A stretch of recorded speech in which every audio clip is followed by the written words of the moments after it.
I was about to be a single mom and I had a decision to make. I was doing well for a poor kid, as in I came from poverty, I'd worked really hard, I'd started my own business, I was a total workaholic and was able to save enough to buy a house that had a little Airbnb downstairs. And as I was a single mom, I was thinking about how to support myself and my daughter, and we could make ends meet. I was letting go of my old business because the model wasn't something that I agreed with anymore, and I felt like I was starting from scratch. And I read a book called Doing Good Better, which is a really interesting and excellent book and very much changed my life.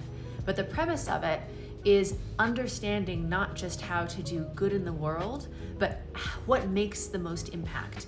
And what I came away from for myself in that book is that the most good that I can do is not actually in time that I could give somewhere or some sort of activism, but to make more money and be able to give more money. That would translate into doing the most good. And as a single mom and in this transition in life with work, I could either stay where I was at and cover my expenses but not be able to really give anything, or I could choose to do something that created a lot more wealth so that I could give more. And that really was where I was coming from, along with being in this capitalistic culture that also taught me that making more was the right moral choice, that things would be better, not just for how much I could give, but like my whole life would be better as long as I could make more money. And so I decided to do that.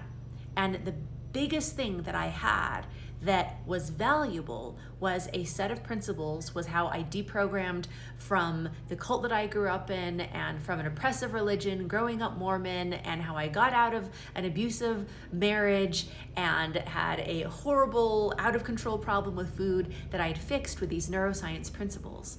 And I thought, if I am going to be able to give more, then I need to make more. And this is probably the most valuable thing that I can offer to the world. And that was a really huge turning point in the journey to creating the ultimate capitalist crime, which is becoming a self-made millionaire and then realizing that there was something way better that was worth giving it all up for.